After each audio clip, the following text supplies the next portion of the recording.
أعوذ بالله من الشيطان الرجيم. بسم الله الرحمن الرحيم. قل هو الله أحد الله الصمد لم يلد ولم يولد ولم يكن له كفوا أحد. بسم الله الرحمن الرحيم. قل أعوذ برب الفلق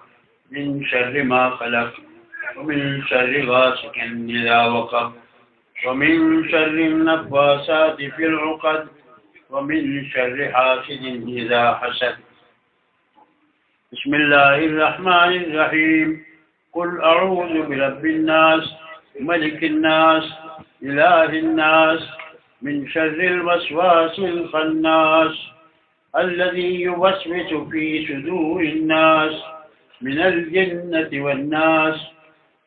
وآخر دعوانا الحمد لله رب العالمين.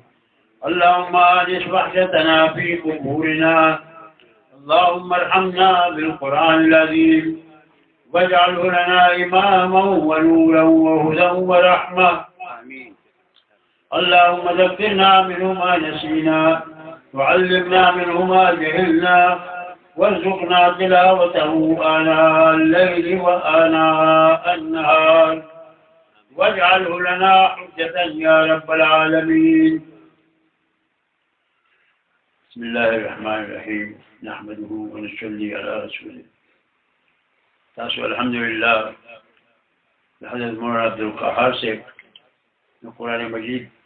ترجمه سره په تفسیر سره وی دا الله ټول لوی انعام او اکرام دې چې الله د خپل کلام د درس او تدریس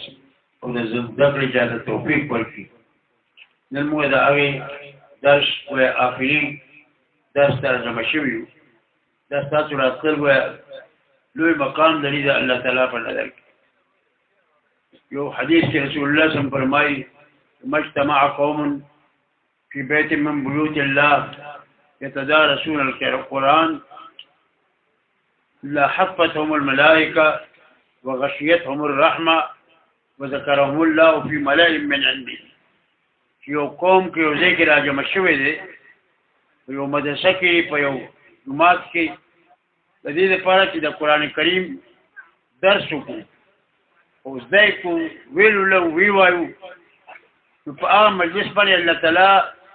د رحمت فرش دی. هغه خاص رحمت دی چې فرشتو ته هم هغه هسې نه میلاوېږي. د قرآن د مجلس لپاره چې کوم رحمت الله را لېږي نو هغه فرشتې هم کوشش کوي چې په موږ هم دا رحمت تېر شي. هغه فرشتې حفتهم الملائکه څنګه دا تنبو او صاحبان په تاسو داسې سایه افغان دی دغسې تر عرشه پورې دا فرشتې په هغه مجلس باندې سورې کوي چې ګویا موږ باندې هم دا رحمت تېر شي. یو خاص رحمت الله تعالی وایي چې هغه دغه درس د تدریس د قرآن مجلس والو باندې حاوي شي. او بیا الله تعالی دومره په فخر کوي چې وذکرهم الله فی ملأ من عنده. الله تعالی د خپل خاص مقربین او مخلوق کې ذکر کوي چې ګورئ زموږ دا مسلمانان زما د بندگان راغلي دي زما د کلام د زده کولو دپاره فخر پې کوي. ډېر لوی مقام دی دا چې الله تعالی د قرآن کریم د درس او د تدریس دپاره تاسو ته توفیق درکړو. دې وخت کې تاسو ټول د طالبانو طالب لوی مقام دی. اوس خو طالبانو له کندله جوړه کړې ده او انګریزانو امریکایانو ټول مغرب اسلام د بدنامولو کوشش کړی دي. نو مدرسه یې د دهشتګردۍ مرکز جوړ کړو او چې څوک د الله او د رسول کلام زده کوي ځوانۍ ورته وقف کړي وایي دا دهشتګرد دي. ځکه چې مدرسې د وجې نه د کفارو عزایم نه پوره کېږي. هغه مونږ میټاول غواړي لیکن ناکامه شول د دې طالب او د ملا او د مدرسې د وجې نه د قرآن او د حدیث د درس د وجې نه هغه په روس په شکل کې شکست وخوړو. انګریز هم د دې ملک نه لاړو او اوس امریکا هم په تېښته ده. نو هغه وایي چې ما ته غم دغه طالب او مدرسه ده کنې ما به دا امت میټاو کړی و ټول به غلام شوی و تهذیب اسلامي نه به ټول بدل شوي وو. خو دا د قال الله او قال رسول طالبان او دا مدرسې او دا پیران او دا خانقاهونه او دا جماعتونه دغه ماده پر رکاوټ دی. نو اوس هغه په دې طریقه اول خو څرګند د جهاد مخالفت کولو چې جهاد نشته. د دې لپاره پیغمبران د دروغو جوړ کړي وو چې هغه به دغه صرف جهاد ختم دی. نو هغه مرزا غلام محمد قادیانی او د دومره خلک دا ټول سازشونه او د کفارو چې هغه راشي د پیغمبرۍ په جامه کې د مذهب په جامه کې جهاد ختم دی، خپل مخامخ نه راتلو. ولیکن اوس کافر خپل سرګند مخامخ راغلی. ا د جهاد په زور پوه شو نو جهاد د نوم بدل کو. جهاد یوې دهشتګردي ده. کئی وخت غلط خلق او فسادیان به ډاکوان به بېګناه به خلک قتل کوي. نو هغه د هغې خپل یو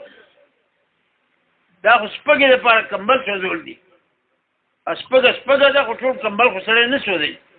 نو که ته ټول جهاد بدنام کړې او ټول جهاد ختم کړې بیا زموږ حفاظت په څه کوي؟ د مسلمانانو د اسلام پېژندګلنه هغه په جهاد ده. که جهاد نه وی نو سل کاله هم د اسلام پاتې نه وی. کسرا او کیسر به ختم کړی و. رسول الله صلی الله علیه وسلم فرمایي چې د مسلمانانو شناخت هغه دی جهاد. لکه اوښ رسول الله صلی الله علیه وسلم فرمایي چې درته یو اوښ مثال دی. نو اوښ په کوب باندې پېژندی. کوب نشته پوهان نو هغه اوښ نه دی. رسول الله وایي وزورة سنامها الجهاد. زموږ د اسلام لازم شته، خپیم شته، سټم شته، حیوانات څنګه کار شوي خو پېژندی په یو څیز کې چې هغه دی جهاد. اوس کافر ته بل چل دی دی وایي جهاد خو موږ ختموي. دا په تش لاسو باندې طالبان او ملیان افغانستان کې راپاڅېدل او سویټ یونین یې سپاستۍ نه میټاو کړو. بیا امریکا راغله. د دنیا لوی جابر ترین سامراجي طاقت دی او ټوله دنیا به یې غلامه کړې وه. لیکن دا مات ګوټ طالبان هوایي چپل وکړي او په زړو جامو کې ورته ودرېدل. د 2001 نه 2017 دی 19 کاله ورته سطحې سکندري جوړ شو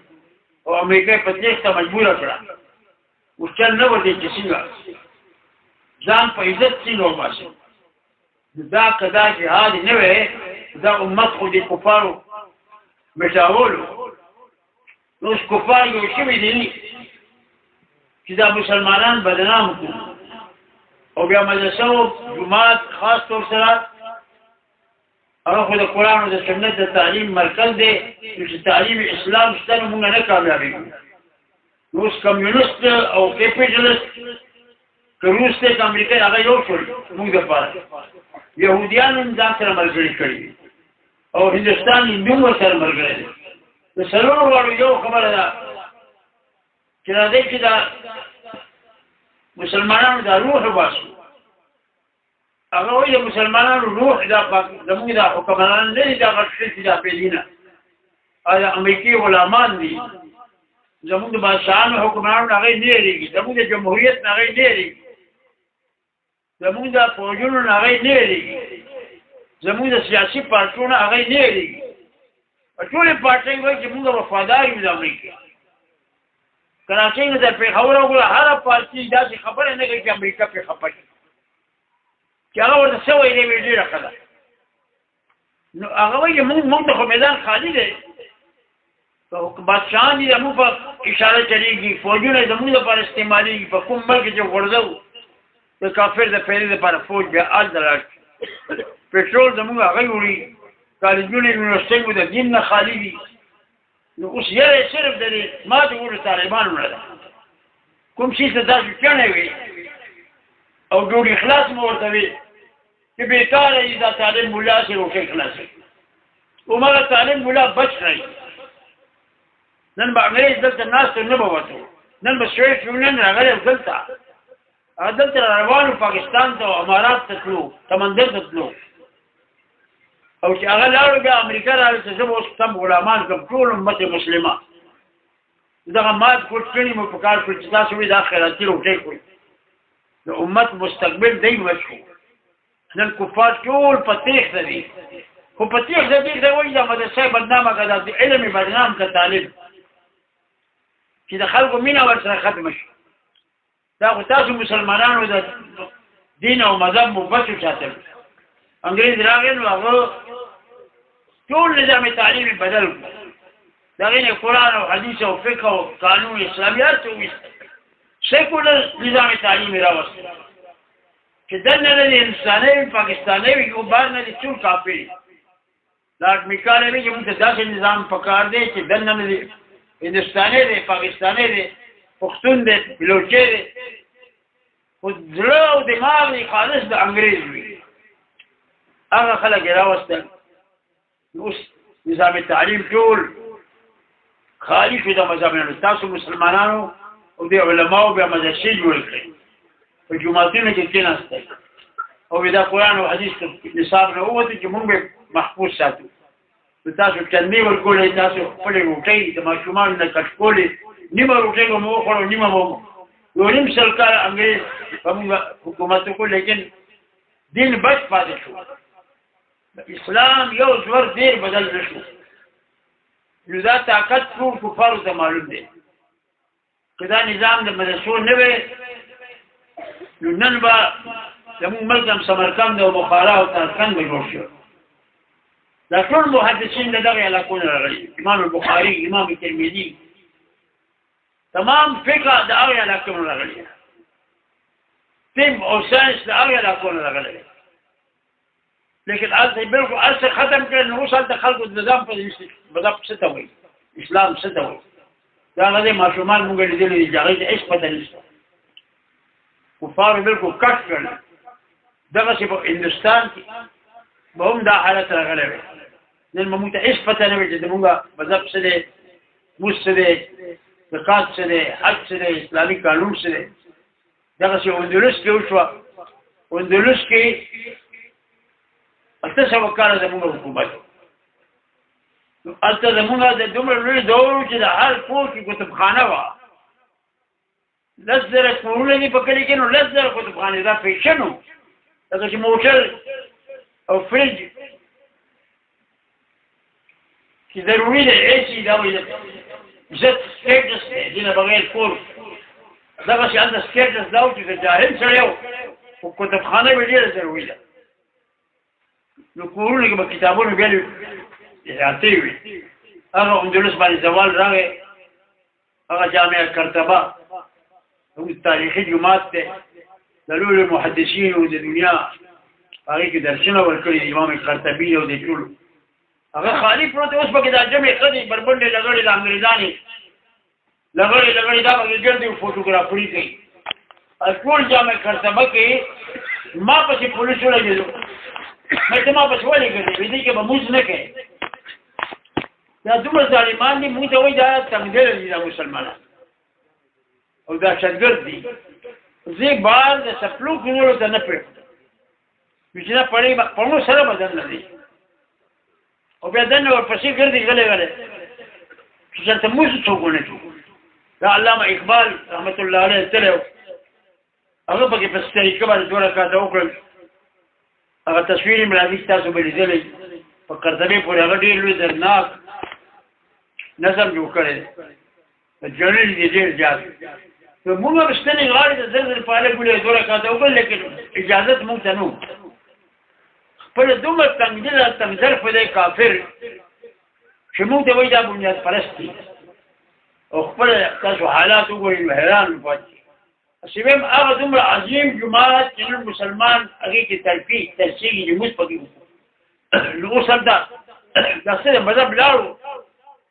مدرسه نه وه، قرآن او حدیث تعلیم نه و. هغه سپین هسپانیه چې ورته وایي اندلس، هغه اوس د بچي د اسلام د دغه نه دي خبر. نوم یې د مسلمانانو دی. موږ ته بچی د اسلام څه شی دی دې یو پته راته نشته. نو دا ټول نظام دغه تاسو دیندار خلکو مسلمانانو را بچ کړو. مدرسه ډېره ضروري وه که دا نه وی. اوس مدرسه باندې خو موږ پوهېږو چې قدر وړه شی دی، پیسې ورته به درغواړي طالب ته. لیکن انګریز موږ کافر پوه کړو چې د مسلمانانو خدا خو خس و خاشاک دي. دا حکمرانان یې د سیلاب زګ دی او طاقت یې دغه ده.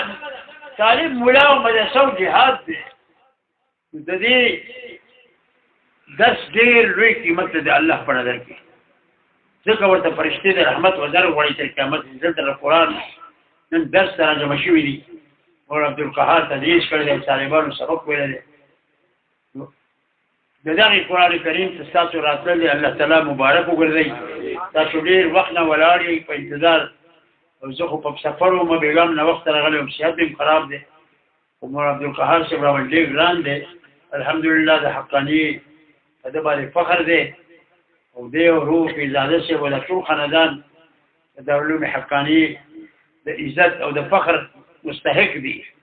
نو دې مجلس ته تاسو راتللی الله مبارک وخت کم دی تاسو ساره چې په انتظار یې نو د قرآن کریم حق څوک نشي ادا کولی لا تنقضي عجائبه د دې علوم او معارف او اسرار او حکمتونه تر قیامت به نه ختمي سوال سبقار راشي علماء او محدثین او مفسرین لګیا دي د دې سمندر دی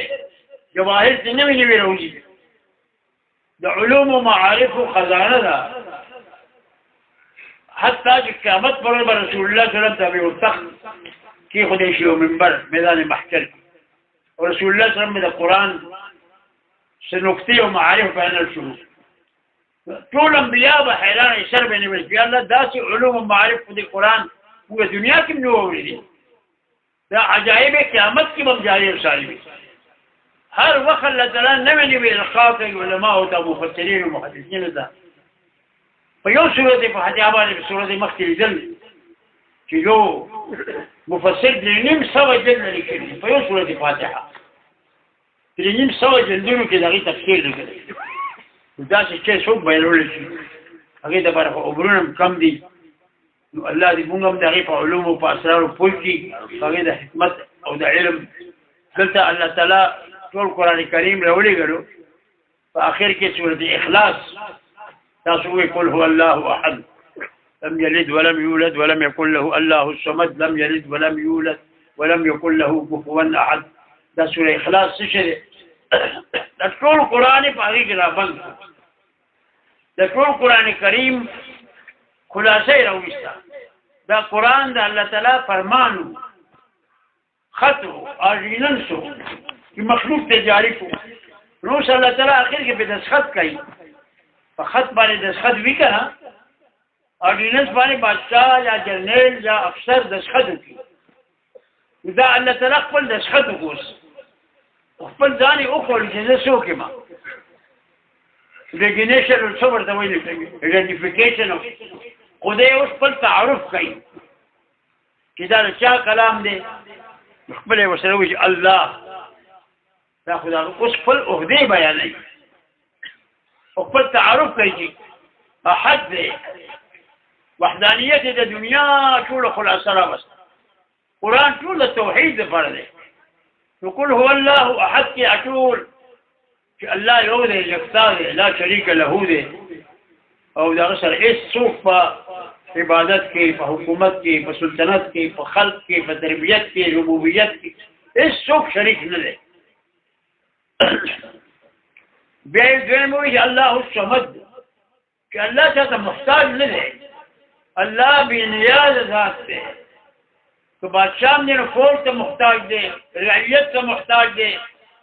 خزانه ته محتاج دی او شنو سيزونو د بادشاہ محتاج دی لیکن الله وجه ذا الله مجه الصمد چې بے نیاز ما محتاج نه ما ایستا اچاته مې ضرورت نشته ټول کائنات ما ته محتاج دي او بیا بل خبره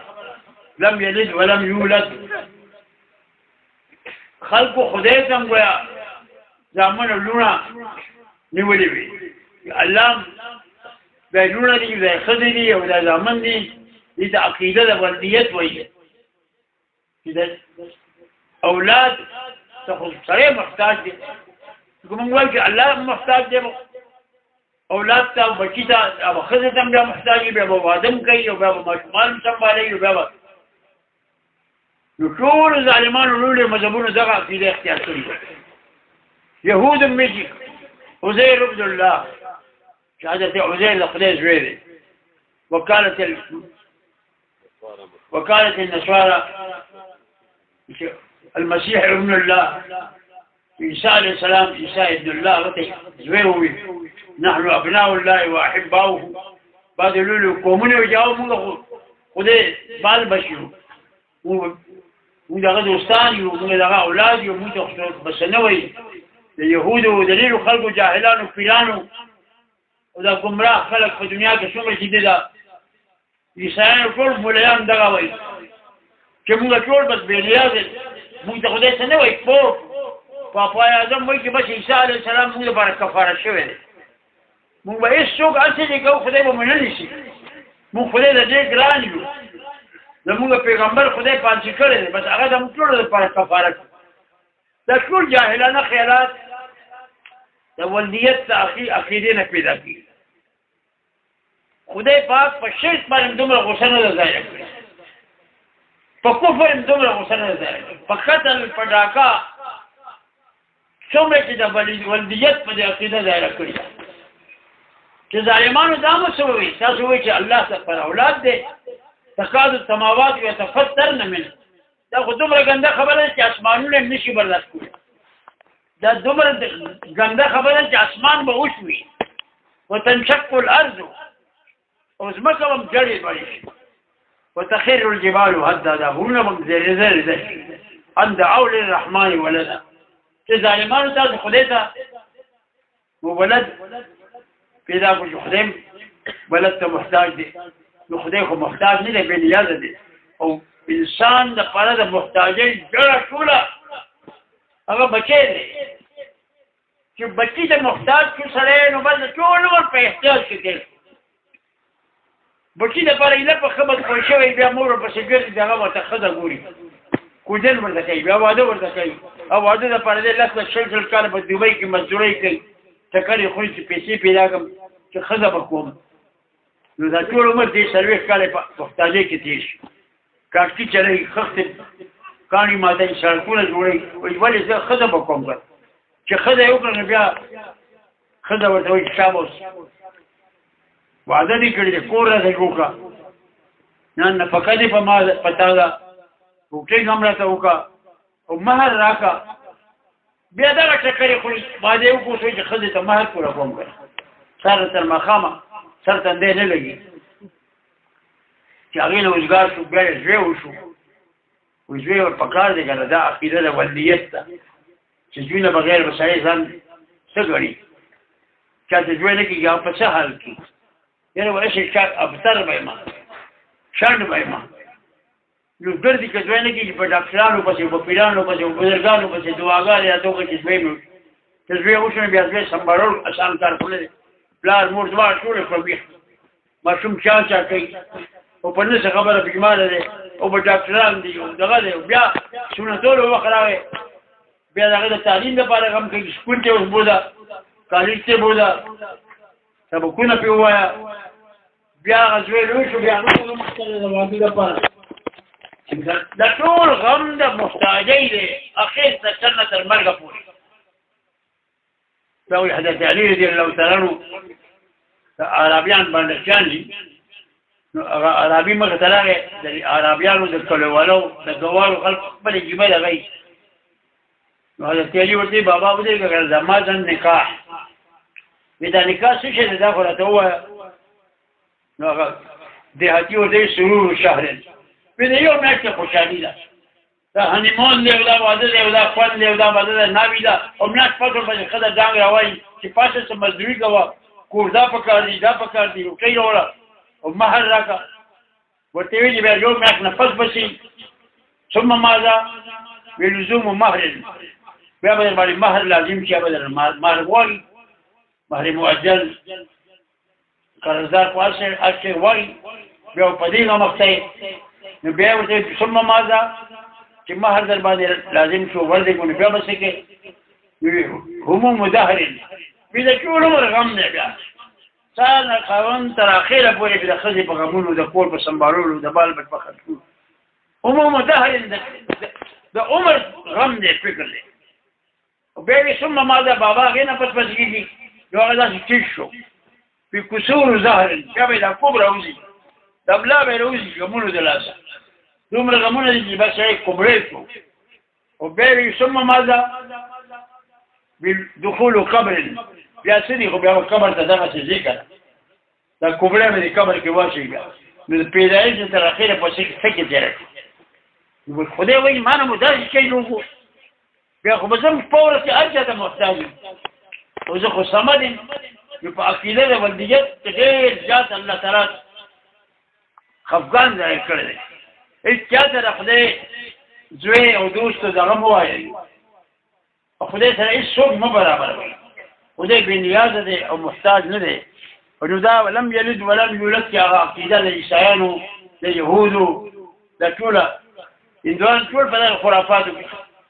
وایي دا قوم د خدای د سر نه پیدا دی دا اچوت چې دي برهمن هغه د سر نه پیدا دي او دا نور چې دي دا اچوت ورته وایي دا د خدای د خپو نه پیدا دي د خدای نه دا شی وکړل څو دغه د خېټې نه پیدا دي څو د سر نه پیدا دي څو د خپو نه پیدا دي نعوذ بالله نو خدای په دې صورت کې هغه ټول چې دینه کش کړل خپل تعارف یې زما مقام دار زما مرتبه دار څوک چې خط لګي وي بادشاه ورسره ولیکي جنرال ورسره ولیکي ډیپټي کمشنر ورسره ولیکي اسمبلی ممبر دی نو د فلاني اسمبلی ممبر ما د سېنیټر ما دا خدای پاک په ټول عقیده خپل شان او مرتبه دې کې بیان کړه اوس دا قران کریم په دې ختم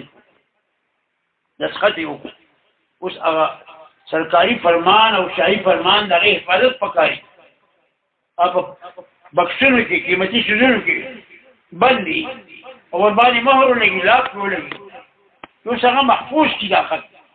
چې دې کې څوک دربرونه کې څوک زیاته او کمې پکې ونکړي الله اعلان کوي زموږ کلام کې څوک زیاته او کمې به نشي کولی څوک په تحریف نشي کولی دا محفوظ وي او خدای به حفاظت خپل بندګانو کوي په فوجونو باندې او ټوپکو په بمونو باندې نه کوي چې موږ به د فولاد بکسونو کې قرآن مجید کېږو هغه هم څوک وسره دی نه ټول او سپایان او سنتیان به وزرو د پیسو به زور به خورو د عیسایت چې دي عیسایت خورئ مشر ادارې ورته وایي سکولونه او کالجونه او اسپتالونه جوړ کړي او د دنیا پیسې تقسیموي په خلکو خلک عیسایان کوي بیا ودونه ورته کوي نرسانو سره بدی هغه اسپتال بیل دی لپاره چې ستا علاج وکړو ستا خرڅونه وکړو خو ته عیسایي شه دا خو عیسایت په خپل کمال خور نه شو کولی دا خو په خپل سچایي خور نه شو دا خو په پیسو او په لالچ خور شو نو الله وایي زما کلام ته د دې څیزونو ضرورت نشته زه په لالچونو باندې نه خورم زه به په خپل حقانیت خورم نو دا تاسو چې نن د ستامدي او شوکي به خدای وایي بل فی صدور الذین اوتوا العلم چې ما د دې قرآن حفاظت په تیرو په ټوپکو په بمونو او په رادي بکسونو نه دی کړی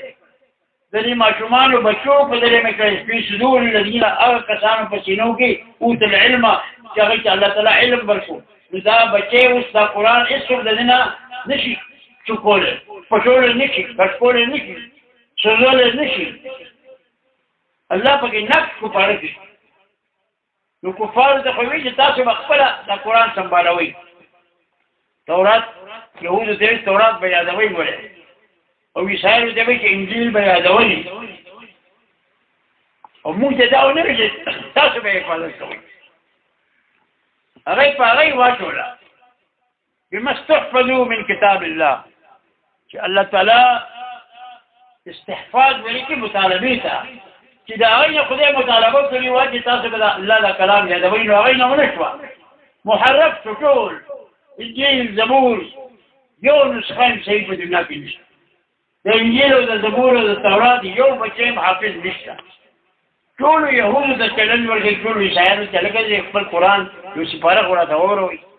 نشي یادولی او دلته خدای ویل چې انا له لحافظون تاسو نه به د حفاظت مطالبه نه کوم ما نظر کړی او زه به حفاظت کوم ګوره خدای ښایي که نه چې امریکا لګیا ده میټاوی چې دغه قرآن محفوظ دی هندوستان نه لاړو انګریز لیکن قرآن محفوظ پاتې روس میټاو شو لیکن قرآن محفوظ دی افغانستان چې پوره اسلام د امریکې نه بچ پاتې دی زموږ نه زیات اسلام دی ځانونه قربانوي دېرش لکو خلکو ځان قربان او چې روس لږ تاسو نه شو زموږ 9 ریاستونه د مسلمانانو تاجکستان ازبکستان سمرقند بخارا تاشکند دا ټول دا خدای آزاد کړ د جهاد د برکت بیا هغه روان شو د قرآن زده سونو کسانه کوړي ته راغلل څو کاله مخکې پوره هاسپټل بل لغې نه برمو جوړ کړ هغه بچی ته فیدل چې موږ د قرآن او د حدیث یاد کړو دا موږ روس منع کړیو نو هغه بیا شپورس په دغه لګیاو کال کې هغه قرآنونه یاد کړل او بیا موږ اعلی وی پروژه کې به نمبر په نمبر هغه د تاشکند سمرقند بچو طالبانو اوس امریکایان افغانستان ته لاره بند کړه کله خلک تجیو امریکا لاره او قرآن په ځای پاتې دی دا خدای وایي دا ما محفوظ ساتل تاسو نشئ سمبالولی وإنا له لحافظون مونږ به حفاظت کوو نو خدای وایي ما ګوټ طالبانو باندې په دې ملیانو او د جماعت سره چې وابسته مسلمانان دي هغوی په ځای ما د قرآن حفاظت وکړو نو الله تعالی دا قرآن مونږ ته محفوظ ساتلی دی نو اوس د حفاظت لپاره په آخر کې 2 صورتونه راوړل کیف حفاظت ظاهري دې د معوذتين وایي چې دا اوس صندوق کې بند کړو وی تړلو او الله کې ټول وړو چې دې کې اوس ګړبړ نه شي کولی چې زه نه جلون کې مزه حفاظت کوم دې د معوذتين وایي سورې فلق او سورې والناس چې دې سره الله د قرآن د حفاظت اعلان کوي د سنه د ظاهري دشمنانو نه د معنوي دشمنانو نه د اسلام څخه نفرت کوونکي خلک چې کفار دي او خلک الکولي په بمونو ولي او قتل کوي او یو داسې دي چې هغه د وسوسې اچوي شکونه اچوي عقیده دې خرابوي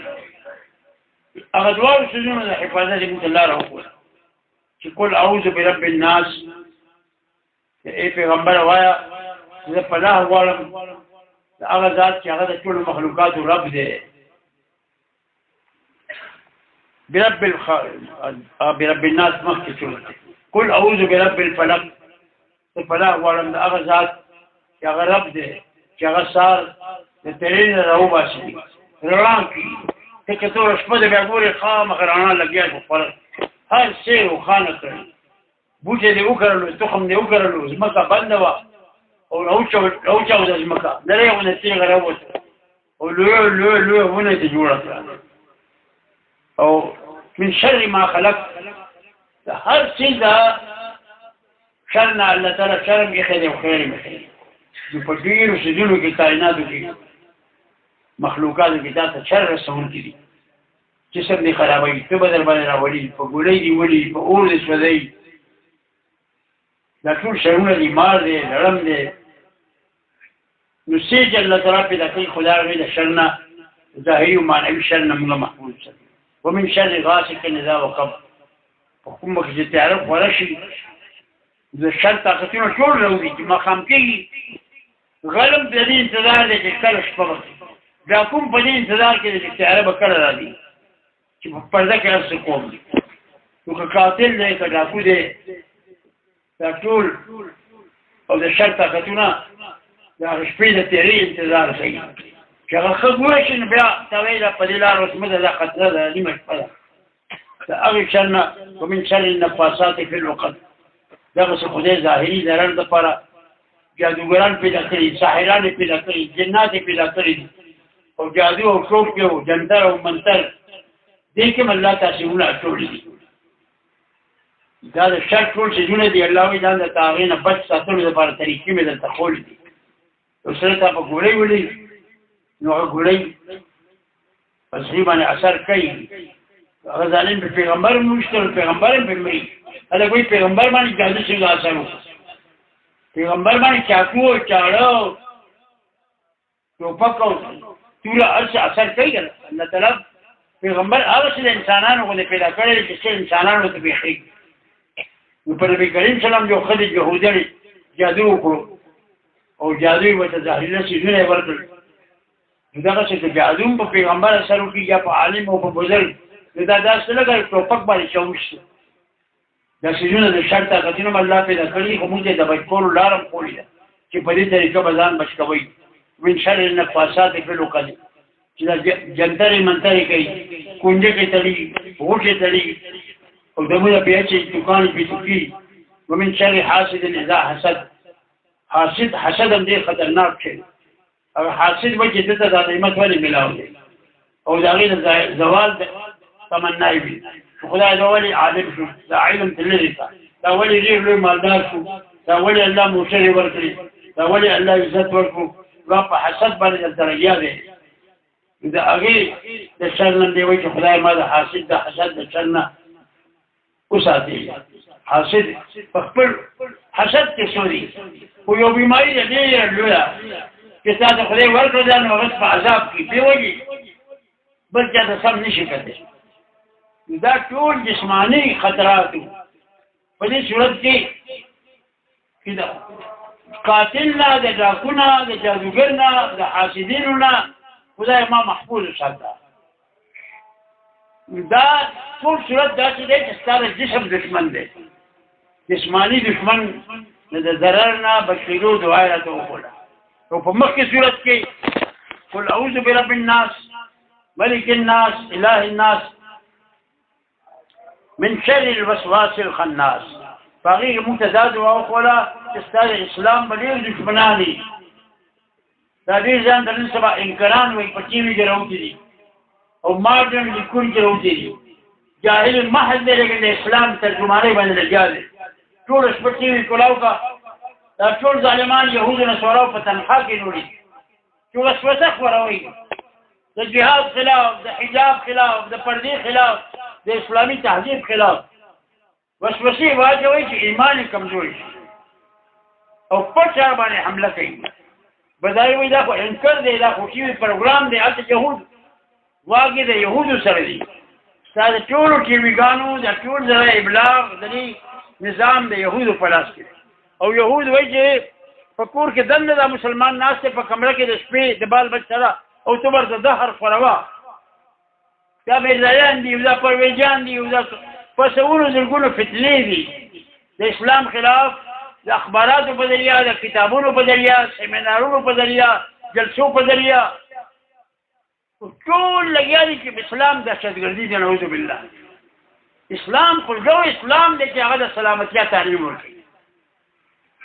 رحمت او امن صرف او صرف اسلام دنیا ته خولی تاسو ته خلک وایي چې څوک ته مسلمان اسلام مذهب څه دی اسلام د اسلام معنا څه ده سلامتی ورکول او مسلمان معنا مسلم هغه سلامتی اعلان کوي دنیا کې موږ د طرف نه به امني او تاسو کې مؤمن او مذهب څه دی ایمان او دغه څه معنا راوته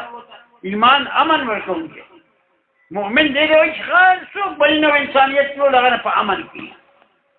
هدایت تعلیم ورته ټول محفوظ ساتي نو بل مذهب خدا شنو نشته چې هغه دا معنا پرته عیسایت ته عیسایت وایي هغه کې اس پیغام عیسایت څه مطلب د عیسی علی السلام پیرو یو کس نبی دی هغه پیرو صرف يهودیت د يهودي دی د يهودا پیرو دی هندو څه دی وایي چې د هندستان نه مذهب والا دی د هند هغه کې څه سبق شته او تاسو کې تاسو محمدي نه وایي تاسو احمدي نه وایي تاسو مکی او مدني نه وایي تاسو وایي مسلم وایي اسلام خوره سلامتی به خوره المسلم من سلم المسلمون من لسانه وایي مسلمان هغه چې ټول مسلمانان هغه د جبه د ضرر نه د لاس د ضرر نه محفوظ وي المؤمن من امنه الناس على دمائهم واموالهم مؤمن هغه چې امن باندې خلک ټول الناس کې دا نه چې مسلمانان چې پامن دي هندو دې کې يهودي دې کې عیسائی دې ټول په امن کې راغنا ټول غیر مسلم وسیږي په زموږ په ملک کې موږ باندې ته امن ورکو هغه زموږ ذمیان وایي ذمي معنی زموږ په ذمه دي دا غي د جان او د مال تحفظ زموږ ذمہ داری ده دومره لوی مذهب دغه خلاف لګیږي ټول وسوسه اجنته او کشمکش کې خدای دا خپل حکم رانا بسرها ملاوي دا من شر الوسواس الخناس چې اسلام خلاف لوی فتنې داسې راغلي دي چې د علم په ذریعہ د کتاب په ذریعہ د اخبار په ذریعہ د رادیو په ذریعہ وسوسې جوړې دي او خپل شاته دي پټ دي خناس دې هلته پټ ولاړ دی دیوال سره بیا دې وکړو بیا پټ شو بیا ورغونې راوځي بیا ګرځ وکړو بیا پټ شو دې ته خناس وایي او الذي يوسوس في صدور الناس چې وسوسې اچوي د خلکو په سینو کې من الجنة والناس هغه شیطانان هم دي او جنات هم دي او بني آدم هم ډېر دي دا تاسو ته ما ووایي څومره بني آدم لګیا دي من الجنة والناس چې خدایه که د جناتو نه دي او که د بني آدمو دي بچا ابلیس آدم روی هست انسان په شکل کې ډېر لوی ابلیسان دي د دواړو شرونو نه حفاظت لپاره دعا کوئ دې کې مخکینی دشمن دومره خراب نه دی هغه دشمن چې ته ووژل په ټوپک کې وشتې نو مړ یې کړې که نه نو شهید یې کړې او جنت ته به ځي چې الله تعالی شهید خو جنت ته بولي نو هغه ستا د جسم دشمن و جادو در باندې وکړو مفلوج یې کړو دماغ درته لیونی یې کړې ټول دنیوي تکلیفونه دي خو د هغې په نتیجه کې که ته شهید کړې نو لاړ به شې جنت ته نو هغه ستا د جسم دشمن دی او د بل صورت کې دا د روح دشمن دی دا د ایمان دشمن دی دا خطرناک دشمن دی د دنیا یې درته خرابه کړه او آخرت یې خراب کړو چې تا کې شک واچوړو چې الله شته او که نشته آخرت شته او که نشته عذاب قبر شته که نشته نو چې شک یې واستلو ته خو لاړې دا خو روح دی هغه صرف روح دی هغه د صرف روح ختموي او دا بل دشمن دی صرف روح د روح بس روح خو د بوش هم دی که نه روح خو د ابلیس هم دی نو ته په روح کې روح پکار دی چې هغه دی ایمان چې هغه وسوسې واچولې نو ستا روح یې خراب کړو د روح یې ختم کړو نو نه یې جهنم ته بوتلی نو بهرحال دا دواړه صورتونه الله د حفاظت دپاره چې بیمارانو دپاره هم دا دی د امراضو دپاره هم او نور پیغمبرانو به تمنا کوله چې دا دواړه صورتونه نازل کړل چې کاش چې زمونږ په کتابونو کې داسې صورتونه راغلي وي رش کې کولو په زمونږ په دې امت او په رسول الله صلی الله علیه وسلم یا الله تعالی داسې صورتونه دې پیغمبر ته ورکړل چې د هغې هېڅ مثال دلته نشته رسول الله صلی الله علیه وسلم په دعا کوله دم به یې کولو ماشومانو باندې په مریضانو باندې نو نورې دعاګانې به یې کولې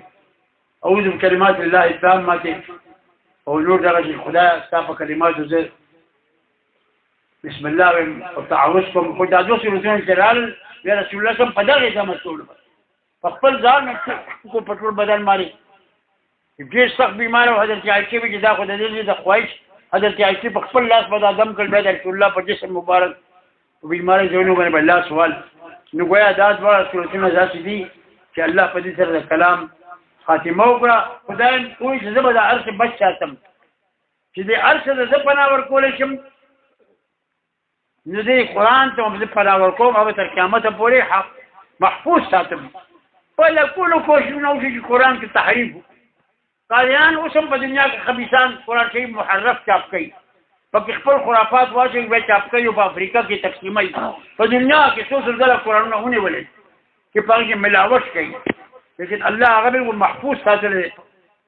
نو الله وایي چې اعوذ برب الناس زه پناه غواړم د هغه ذات چې هغه رب دی دا اولنۍ زمانې ته اشاره وکړه چې ماشوم پیدا شو هغه ته د ربوبیت ضرورت وي ربوبیت معنا دا ده چې تربیت یې وکړي ماشوم بچی مور پلار څنګه ساتي د مرض نه د یخنۍ نه په څومره لوی دغه زمانه ماشوم مونږ ټول محتاج یو نابالغ والي زمانه کې رب ته چې موږ ته دغه ربوبیت پکار دی پرورش پکار دی په خپل حفاظت کې نه وساتي او بیا چې ځوان شي بیا پکې خارق راشي چې زه د بادشاه یم زه د منبر یم او زه د مالک یم په خلکو د حکومت کوم دا د ځوانۍ زمانه ده نو هلته یې وایي ملک الناس چې ځوانۍ زمانه کې بادشاه هم هغه دی مالک هغه دی سلطان شهنشاه په خپله منبرۍ په حکومت په وزارت مه غاوره کېږه دا هېڅ شی نه دی عارضي دی نو اوس دویم صفت ملکیت راوړو او چې بوډا شوې د هر څه نه ووتې بیا هر څه الله شروع کړي وایي اوس نه خواهشات پوره کولی شي نه د حکومت شان شوکت بیا عاجزه شي الله وحدانیت عبادت الوهیت زیاده معنه ده اخري بوډاوالي کې دی وایي چې الله زه ستا سره وابسته شمه ستا بندلی شمه او سپورز ستا بندگی کوم هغه دی ور ادوار د ربوبیت د ملوکیت او د الوهیت الله تعالی بیان کړ اله الناس من شر الوسواس الخناس هغه وسوسو اچونکو پټ چې وسوسې اچي الذي يوسوس في صدور الناس زمون په ایمان حمله کوي زمون په سینو کې من الجنه والناس دا جنات په شکل کې دی او انسان الله تعالی دا ختم په خپل بارگاه کې قبول کړي الله تعالی تاسو دا عمل الله تعالی جاری او ساری او ساتي بیا دوباره توفیق دی الله تعالی ورکی ګوري الله تعالی یو پیغام را لګل دی تاسو یو خط راشي یو معمولی دوست سره لګل یا یو مشر ته ولې چې دا سیره ته لیکي په خلکو بس وګرځي چې دا خط ورته پاسه چې سیره ته لیکي ان شاء الله خالق او مالک رب دا یو خط را لګل او موږ ته پوښتنه کوو چې دې سني هر څوک به یو سوال به ولګلو ټلیفون راغی خط ته به مرکېږي چې ځان په کوم څه ویلي او دین خبر نه یو چې الله څه ویلي دام ځان کې یو جذبه پیدا کوي قرآن کریم تفسیرونه راغلي دي شرح هم راغلي دي الله علما درکړي په هر جمعات کې یو آیت کم از کم یو مزنه پس یو آیت ترجمه وایي او ذکوي په دې پوښي کم از کم چې الله رب العالمین زموږ څه تقاضا کړی واخر دعوانا الحمدلله رب العالمین